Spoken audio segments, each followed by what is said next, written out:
तो अली गौर बलोच साहब, वैसे आप बड़े सुकून में हैं सर। मतलब आपको देख के हर सियासतदान का दिल करता है कि इन दिनों मैं नून लीग में गुजार लूं दिन। एएनपी, पीटीआई, पीपल्स पार्टी, सारी पार्टियां मिलके एक मुतालबा कर रही हैं कि इलेक्शन की तारीख और आइन के बताए हुए वक्त पर इलेक्शन हो। नून लीग को इसकी टेंशन ही नहीं है सर। मतलब इतने पुरसुकून आप कैसे हो गए? बिस्मिल्लाहिर्रहमानिर्रहीम। देखिए अदनान, बात यह है कि नून लीग तो पाकिस्तान के हर सूबा में, हर गली कूचा में इस वक्त 21 अक्टूबर के लिए मियां मोहम्मद नवाज शरीफ साहब के इस्तकबाल की तैयारी में मसरूफ है। इसलिए सारे कहते हैं गली कूचों में ना करें ना सर, खुले मैदानों में निकले आप।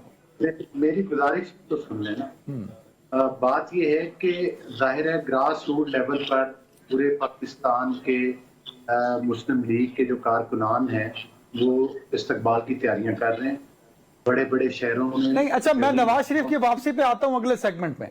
इलेक्शन की डेट, पॉलिटिकल पार्टी है, अली गौर ने इलेक्शन लड़ना है, अली गौर इस आइन की पासदारी रखता है, तो अली गौर बलोच साहब क्यों नहीं मुतालबा करते कि इलेक्शन कमीशन आइन की तारीख दें, इलेक्शन कमीशन आईनी मुद्दत में इलेक्शन का इनेकाद करें? ये मुतालबा नून लीग का नहीं है ना सर, क्यों नहीं है? देखिए अदनान, बात यह है कि आप बात थोड़ी सी मुकम्मल होने दिया करें। बात यह है कि आप बात ठीक ही है, इलेक्शन कमीशन का काम है कि वो इलेक्शन की तारीख दे, और जिसका मेरा ख्याल है कि इलेक्शन कमीशन ने कुछ अंदिया दे भी दिया है। आपको पता है कि जो हल्का बंदियां हुई हैं वो मुकम्मल हो गई हैं।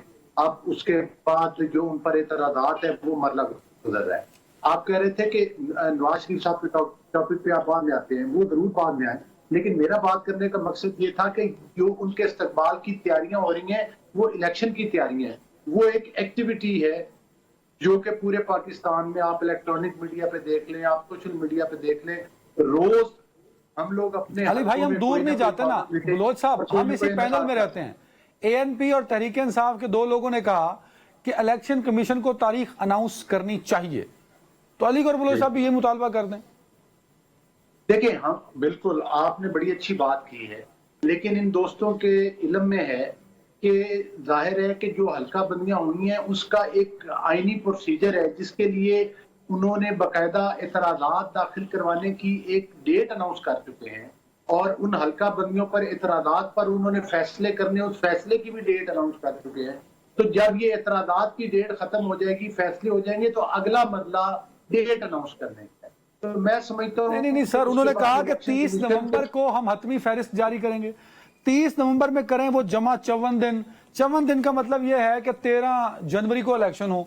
चलो 3 दिन ऊपर कर लें तो 13 से 17 जनवरी के बीच में इलेक्शन हो, तो इसमें से एक डेट 16 जनवरी दी जा सकती है। तो इसमें क्या मसला है? जी बिल्कुल, जाहिर है कि वो इलेक्शन कमीशन का काम है, और जैसे ही वो उनका काम मुकम्मल होगा तो उसके बाद नून लीग बतौर पॉलिटिकल पार्टी ये मुतालबा तो कर सकती है ना, नहीं कर रही, ये मेरा सवाल है सर, क्यों नहीं कर रही? हम तो देखे ना, हम तो इलेक्शन की तरफ आगे बढ़ रहे हैं, हम इलेक्शन की तैयारियों में मसरूफ है। हमारे कायद, हमारे लीडर 21 अक्टूबर को वापस आ रहे हैं, जो कि इलेक्शन कैंपेन को लीड करने आ रहे हैं, और उसी चीज का शाख सामना है कि 21 तारीख को पाकिस्तान का तारीख का अल्हम्दुलिल्लाह सबसे बड़ा जलसा, सबसे बड़ा अवामी इज्तिमा मीनार पाकिस्तान पर होने के लिए जा रहा है, और मतलब है कि उस चीज के लिए हमने तारीख भी अनाउंस कर दी है। तो मैं नहीं समझता कि इलेक्शन की तैयारियां नहीं हो रही। तमाम पॉलिटिकल पार्टीज को पता है कि इलेक्शन की तैयारियां सब लोग कर रहे हैं, लेकिन मैं इधर एक वैसे बलोच साहब, अगर टॉक शो के सवाल लिख कर जमा कराए जाते और उनके नंबर लगते तो आज आपका नंबर 1 आना था 10 में से। बस सवाल मैं तो पूछ रहा हूँ, उसका जवाब नहीं दिया आपने। एक ब्रेक लेने सर, ब्रेक लेने